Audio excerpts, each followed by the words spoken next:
Hello, good morning, जोहार। मैं पूनम और आप देख रहे हैं 24 झारखंड न्यूज। चलिए जानते हैं आज की 25 मुख्य बड़ी खबरों को।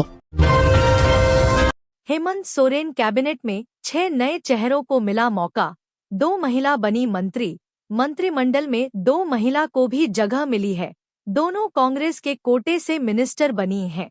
इनमें से एक संताल परगना से चुनकर आई हैं, तो दूसरी दक्षिणी छोटानागपुर प्रमंडल से महगामा की विधायक दीपिका पांडेय सिंह और मांडर की विधायक शिल्पी नेहा तिर्की को मंत्रिमंडल में जगह मिली है।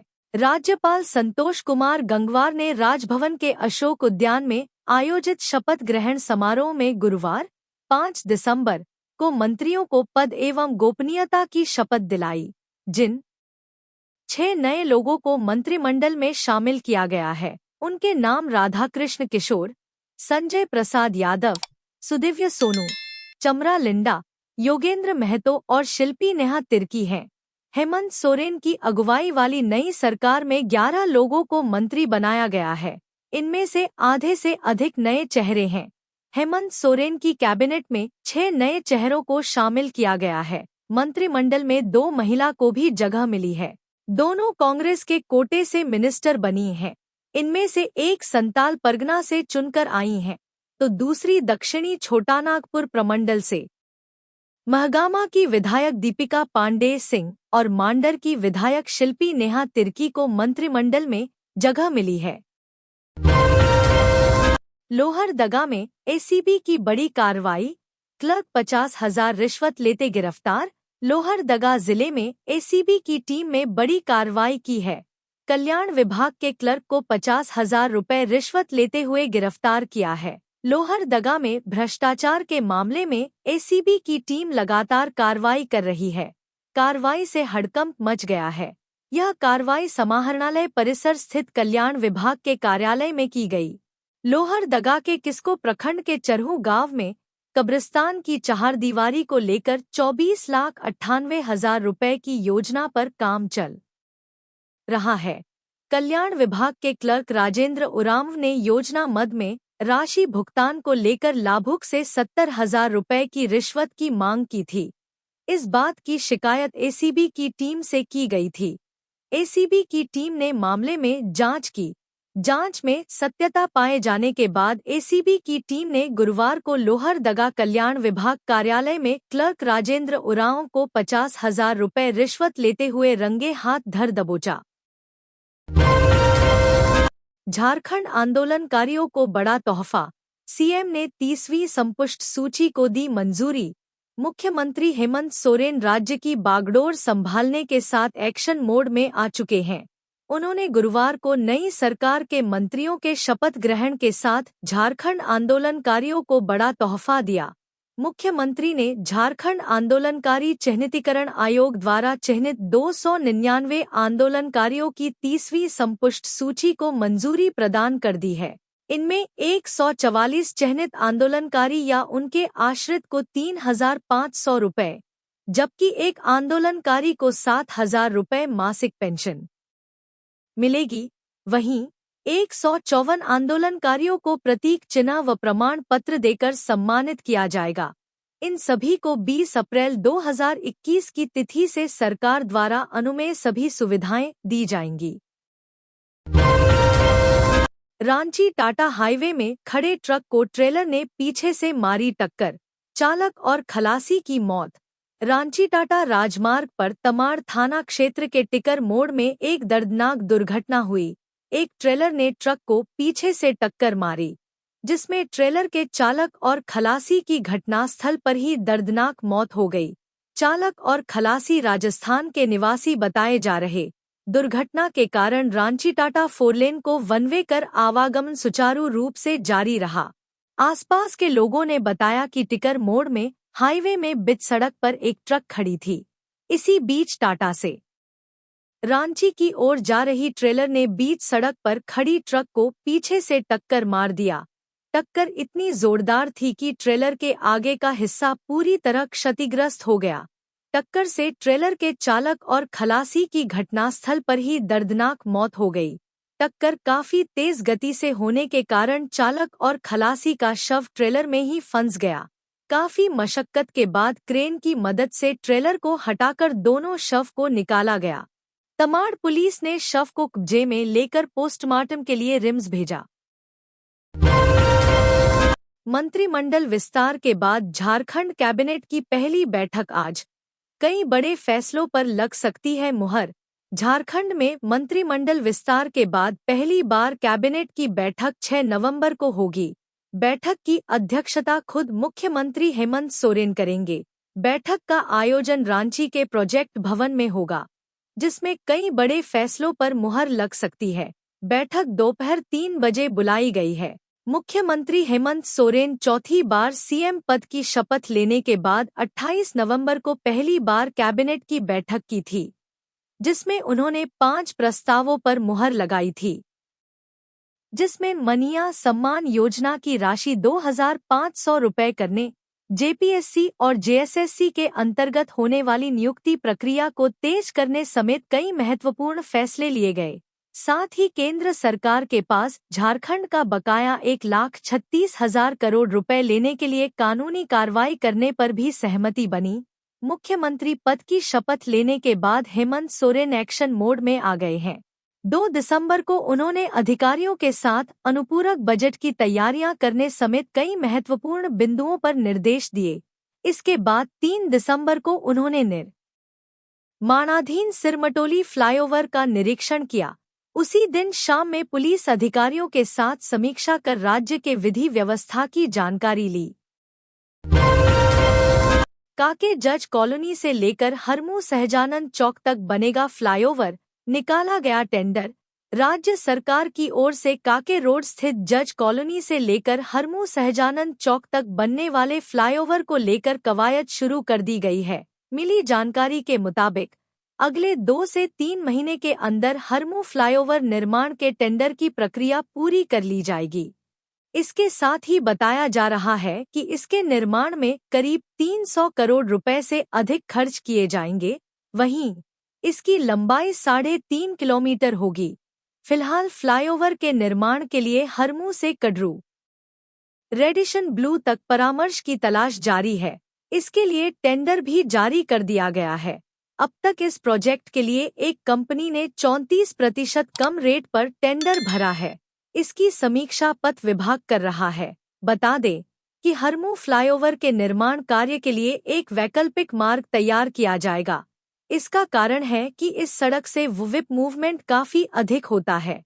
इस फ्लाईओवर का निर्माण काके रोड स्थित जज कॉलोनी से हरमू सहजानंद चौक तक होगा।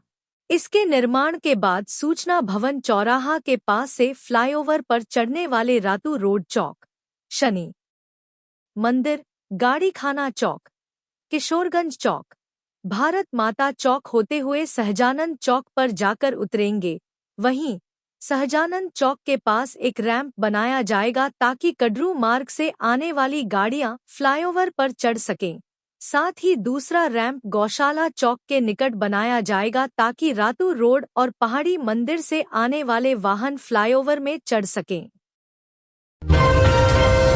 अफ्रीका में फंसे झारखंड के 47 मजदूर, सोशल मीडिया में वीडियो पोस्ट कर वतन वापसी की लगाई गुहार। झारखंड के प्रवासी मजदूरों के विदेश में फंसे होने का मामला एक बार फिर सामने आया है। इस बार अफ्रीका के कैमरून में झारखंड के 47 प्रवासी मजदूर फंसे हैं। इनमें हजारीबाग के 31, बोकारो के 13 और गिरिडीह के 2 मजदूर शामिल हैं। बता दें कि झारखंड के 47 प्रवासी मजदूर कैमरून में फंसे हैं। पिछले 4 महीने से इन मजदूरों को कंपनी द्वारा मजदूरी का भुगतान नहीं किया जा रहा है। इस वजह से मजदूरों के सामने खाने पीने का संकट खड़ा हो गया है। मजदूरों ने सोशल मीडिया पर वीडियो शेयर कर अपनी दुर्दशा बताई और सरकार से वतन वापसी की गुहार लगाई है। प्रवासी श्रमिकों के मुद्दे पर काम करने वाले सामाजिक कार्यकर्ता सिकंदर अली केंद्र और राज्य सरकार से मजदूरों की सकुशल वतन वापसी के लिए ठोस कूटनीतिक पहल करने की मांग करते हुए कहा कि यह कोई पहला मामला नहीं है। इसके पहले भी कई बार प्रवासी मजदूर अधिक पैसे कमाने की लालच में विदेश जाकर फंस चुके हैं। इससे पूर्व कैमरून से 27 मजदूरों को काफी मशक्कत के बाद वतन वापसी कराई गई। इसके बावजूद प्रवासी मजदूर पुरानी घटनाओं से सबक नहीं ले रहे हैं। सरकार को मजदूरों के पलायन को रोकने के लिए रोजगार की व्यवस्था की जरूरत है। डीजीपी आज करेंगे नक्सल मामले व कोर्ट की सुरक्षा को लेकर समीक्षा बैठक। डीजीपी अनुराग आज शुक्रवार को नक्सल मामले और कोर्ट की सुरक्षा को लेकर समीक्षा बैठक करेंगे।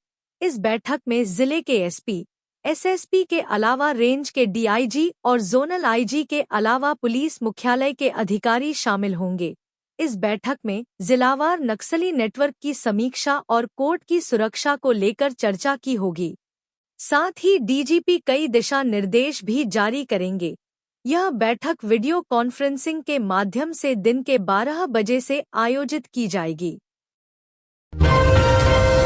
एक्शन में नगर विकास सचिव, केंद्रीय संस्थानों के बकाए होल्डिंग टैक्स की करे वसूली।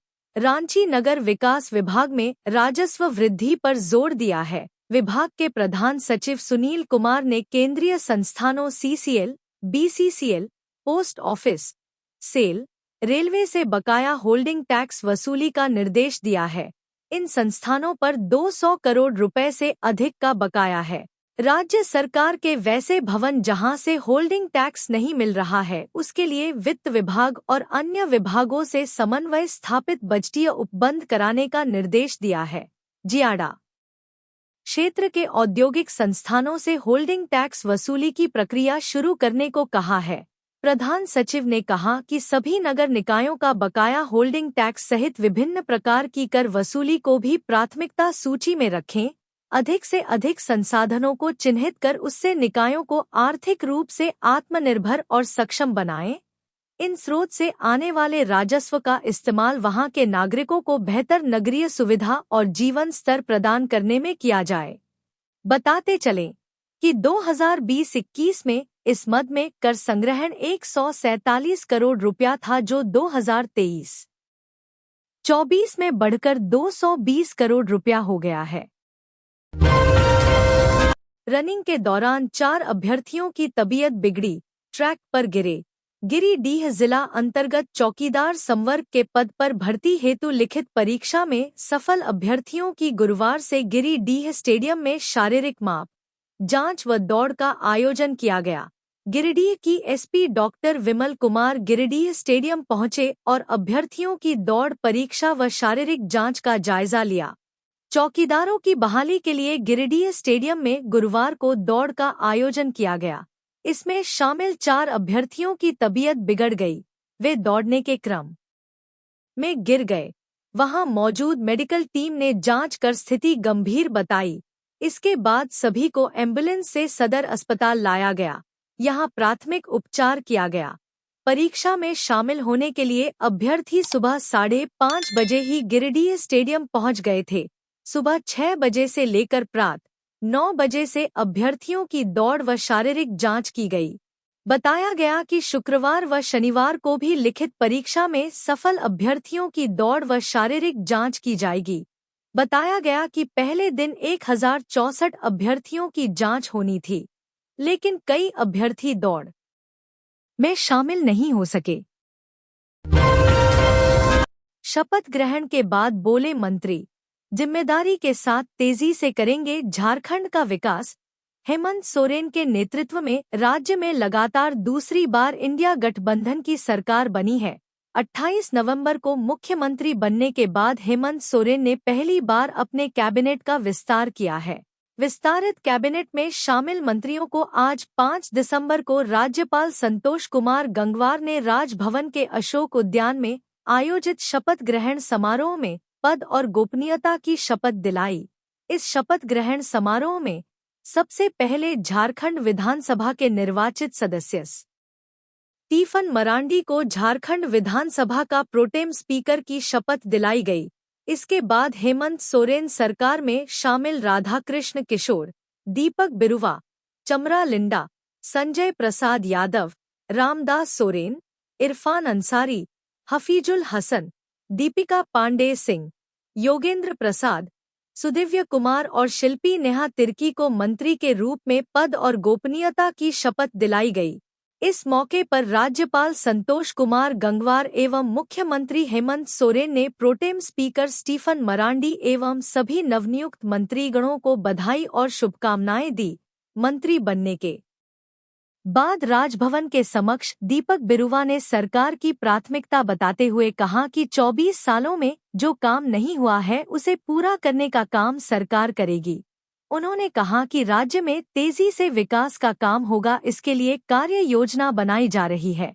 वहीं मंत्री नेहा तिर्की कहती है कि अब उनकी जिम्मेदारी बढ़ गई है। पहले वह एकमात्र क्षेत्र की विधायक थी, अब मंत्री बन जाने के बाद राज्य के सभी लोगों के लिए जिम्मेदारी बढ़ गई है। इस शपथ ग्रहण समारोह में शामिल होकर राजभवन से निकले राजद प्रदेश प्रभारी जयप्रकाश नारायण यादव कहते हैं कि हेमंत मंत्रिमंडल संतुलित है। झारखंड में इंडिया गठबंधन की जीत के बाद 2025 में बिहार में होने वाले विधानसभा चुनाव में भी हम लोग जीतने का काम करेंगे। पलामू बालिका गृह कांड, बच्चियों को रांची बालिका गृह में किया गया शिफ्ट। बालिका गृह की बच्चियों को रांची बालिका गृह शिफ्ट कर दिया गया है। विभागीय आदेश के बाद कड़ी सुरक्षा के बीच बच्चियों को रांची के बालिका गृह भेजा गया है। पलामू बालिका गृह में यौन शोषण की घटना के बाद विभाग ने यह कदम उठाया है। पलामू बालिका गृह यौन शोषण कांड के बाद 27 बच्चियों को सखी वन स्टॉप सेंटर में शिफ्ट किया गया था। सखी वन स्टॉप सेंटर में 3 दिनों तक बच्चियां रही, उसके बाद सभी को रांची बालिका गृह शिफ्ट किया गया। पलामू से कड़ी सुरक्षा में वहां से बच्चियों को रांची बालिका गृह भेजा गया है। इस दौरान पुलिस एवं दंडाधिकारियों की तैनाती की गई थी। वहीं पलामू बाल कल्याण समिति CWC के अध्यक्ष ने भी अपना इस्तीफा समाज कल्याण विभाग को दे दिया है। पलामू DC शशिरंजन ने बताया कि विभागीय आदेश के बाद सभी बच्चियों को रांची बालिका गृह भेजा गया है। यौन शोषण घटना के बाद पलामू बालिका गृह को सील कर दिया गया था। पूरे मामले में संचालक एवं काउंसलर के खिलाफ FIR दर्ज की गई है। दोनों को गिरफ्तार कर जेल भी भेजा गया है। यौन शोषण की घटना प्रकाश में आने के बाद प्रशासनिक स्तर पर जांच भी की गई है। इंटरलॉकिंग के कारण 6 और 7 दिसंबर को रद्द रहेंगी 5 ट्रेनें। परिवर्तित मार्ग से चलेंगी कई ट्रेनें। झारखंड में 6 और 7 दिसंबर को इंटरलॉकिंग की वजह से कई ट्रेनें प्रभावित होंगी। इनमें 5 ट्रेनों को रद्द किया गया है, जबकि कुछ ट्रेनों के रूट में परिवर्तन किया गया है। बता दें कि नॉन इंटरलॉकिंग कार्य दक्षिण पूर्व रेलवे के आद्रा मंडल में चलेगा। रेलवे से प्राप्त जानकारी के मुताबिक इस दौरान 5 ट्रेनें रद्द रहेंगी और 13 ट्रेनें परिवर्तित मार्ग से चलेंगी। वहीं रद्द होने वाली ट्रेनों में से 2 रांची और 2 हटिया स्टेशन से खुलने वाली हैं। वहीं एक अन्य Adra Barkakana Adra MEMU passenger train है। बता दें कि दक्षिण मध्य रेलवे की ओर से भी ट्रैफिक ब्लॉक लेने के कारण 3 ट्रेनें प्रभावित रहेंगी। इनमें Dhanbad Alappuzha express, Hatia Sir M Visvesvaraya Bengaluru express और हटिया एर्नाकुलम एक्सप्रेस शामिल हैं। साथ ही दक्षिण पूर्व रेलवे के चक्रधरपुर मंडल अंतर्गत भी विकास कार्य होना था। इसे लेकर ट्रेनों के समय और रूट में परिवर्तन किया गया था, लेकिन अब ये ट्रेनें सामान्य समय और रूट पर चलेंगी। रेलवे ने इन सभी ट्रेनों के लिए सूचना जारी की है। यातायात नियमों का उल्लंघन। राजधानी में 10 महीने में 5 करोड़ 71 लाख का कटा चालान। यातायात नियमों का उल्लंघन करना राजधानी वासियों को भारी पड़ रहा है। ऐसा करने पर लोगों का चालान काटा जा रहा है। सबसे ज्यादा चालान बिना हेलमेट के बैठे पिलियन राइडर, पीछे बैठे सवारी का काटा जा रहा है। राजधानी के विभिन्न चौक चौराहों पर लगे CCTV कैमरे के जरिए चालान काटे जा रहे हैं। इस साल जनवरी से अक्टूबर माह तक 10 माह में बिना helmet, red light jump, over speed, wrong parking, बिना सीट बेल्ट सहित अन्य प्रकार के यातायात नियमों का उल्लंघन करने पर 5 करोड़ 71 लाख रुपए का चालान काटा गया है। जानकारी के अनुसार कई लोगों का 6 से 7 बार चालान काटा गया है। इस संबंध में ट्रैफिक पुलिस का कहना है कि चालान केवल बिना हेलमेट के बाइक चलाने और पिलियन राइडर का नहीं आ रहा है, बल्कि रेड लाइट जंप, सिग्नल तोड़ने का, ओवर स्पीड, रॉन्ग पार्किंग आदि का भी काटा जा रहा है। ट्रैफिक पुलिस का कहना है कि जिन्हें एक से अधिक बार चालान आया है वह अलग अलग समय का होगा।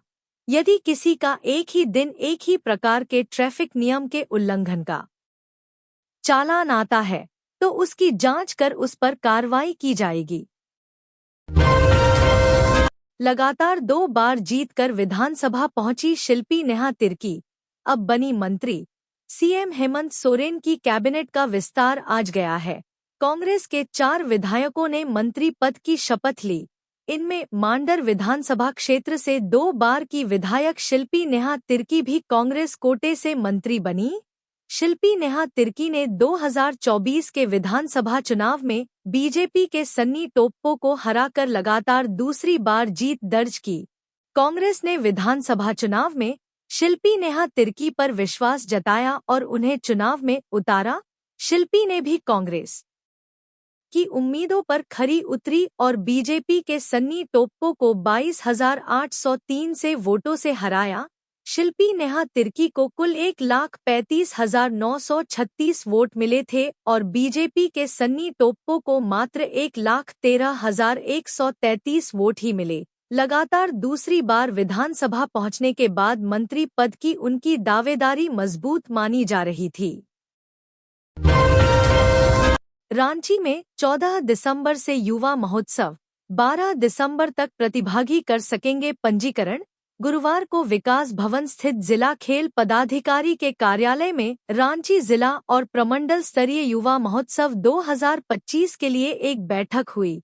बैठक की अध्यक्षता जिला खेल पदाधिकारी शिवेंद्र कुमार सिंह ने की, जिसमें नेहरू युवा केंद्र के जिला युवा अधिकारी रोशन कुमार, गौरव अग्रवाल, अनुभव चक्रवर्ती, कौशल किशोर, जिला खेल समन्वयक आशीष कुमार बनर्जी और जिला पर्यटन विशेषज्ञ रोशन कुमार भी उपस्थित थे। बैठक में झारखंड खेल एवं युवा कार्य विभाग द्वारा 14 दिसंबर से आयोजित राष्ट्रीय युवा महोत्सव की तैयारियों पर चर्चा की गई। बताया गया कि 14 दिसंबर को रांची में जिला स्तरीय और 16 दिसंबर को प्रमंडल स्तरीय युवा महोत्सव का आयोजन ऑड्रे हाउस में किया जाएगा। इस महोत्सव में कई प्रतियोगिताओं का आयोजन किया जाएगा, जिनमें सामूहिक लोक नृत्य, सामूहिक लोकगीत, एकल लोक नृत्य, एकल लोकगीत, चित्रकला, भाषण, विज्ञान मेला, एकल कहानी लेखन, कविता लेखन, विज्ञान मेला, सामूहिक फोटोग्राफी शामिल हैं। प्रतिभागियों को इन प्रतियोगिताओं में भाग लेने के लिए 12 दिसंबर तक विकास भवन स्थित जिला खेल कार्यालय में पंजीकरण कराना होगा। प्रतियोगिता के विजेताओं को आकर्षक पुरस्कारों से सम्मानित किया जाएगा और सभी प्रतिभागियों को सर्टिफिकेट भी प्रदान किए जाएंगे। कांग्रेस में टूट का खतरा, 16 विधायकों में से कई नहीं पहुंचे शपथ ग्रहण समारोह में। झारखंड में मंत्रिमंडल विस्तार गुरुवार को हो गया। झामुमो से 6, कांग्रेस से 4 और राजद से 1 विधायक ने मंत्री पद की शपथ ली।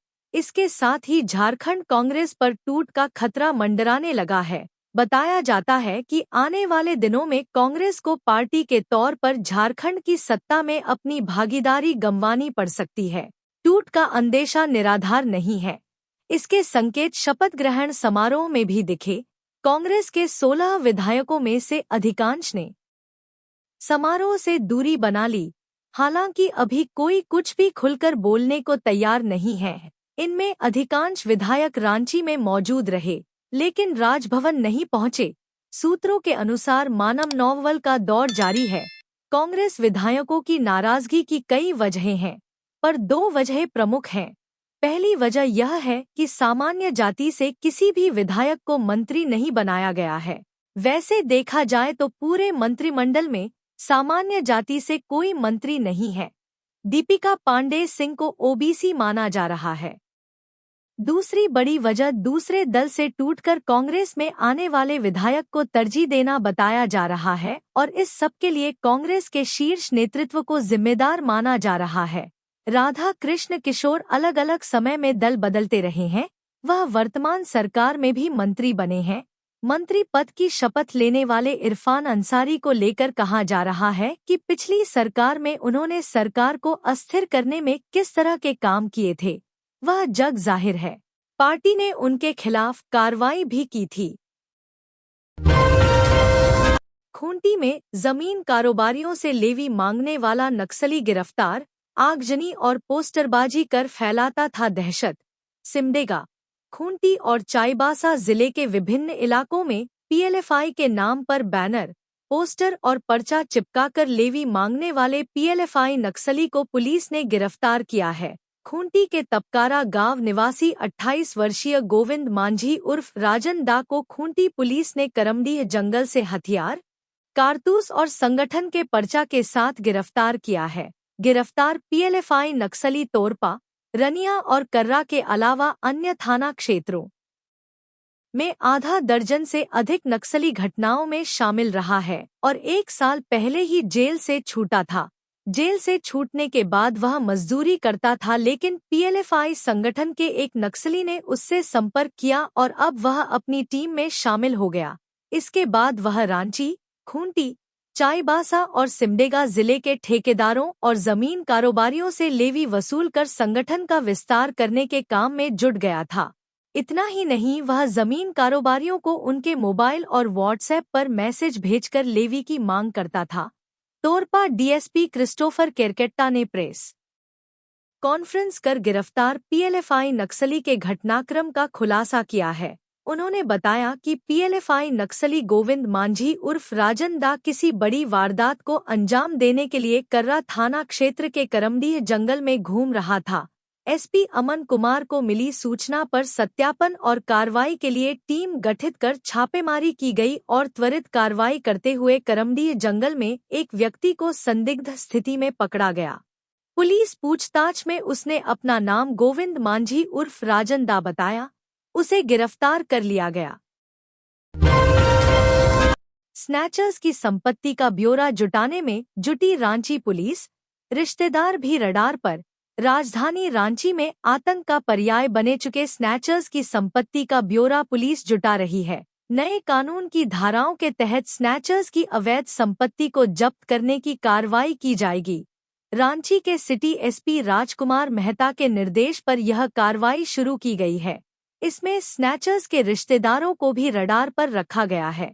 बाइक पर सवार होकर देखते ही देखते महिलाओं और पुरुषों के गले से सोने के चेन उड़ाने वाले स्नैचर से सभी परेशान हैं। समय समय पर स्नैचर्स पकड़े भी जाते हैं, लेकिन जेल से जमानत पर बाहर आने के बाद वे दोबारा छिनतई की वारदात को अंजाम देने में जुट जाते हैं। ऐसे आतंक अपराधियों के खिलाफ अब रांची पुलिस नई रणनीति के तहत काम कर रही है। अब पुलिस ऐसे अपराधियों को आर्थिक रूप से कमजोर करने की दिशा में काम करना शुरू किया है। रांची के सिटी एसपी राजकुमार मेहता ने बताया कि पूर्व में गिरफ्तार हो चुके या फिर फरार चल रहे स्नैचर्स की हर तरह संपत्ति का ब्यौरा जुटाया जा रहा है। सभी थानेदारों को यह निर्देश दिया गया है कि छिनतई के कांडों में शामिल अपराधियों की पूरी प्रोफाइलिंग कर उनके और उनके रिश्तेदारों की पूरी संपत्ति का ब्यौरा इकट्ठा करें और फिर उसकी जांच करें। तो ये थी आज की झारखंड की टॉप बड़ी खबरें। इसी तरह झारखंड की हर छोटी सी बड़ी खबर देखने के लिए आप हमारे चैनल 24 झारखंड न्यूज को सब्सक्राइब करके बेल आइकन प्रेस कर ले, जिससे झारखंड की हर छोटी सी बड़ी खबर की अपडेट आप तक पहुंचता रहे। तो आज के लिए बस इतना ही। हमें दीजिए इजाजत, फिर मिलते हैं नेक्स्ट न्यूज में।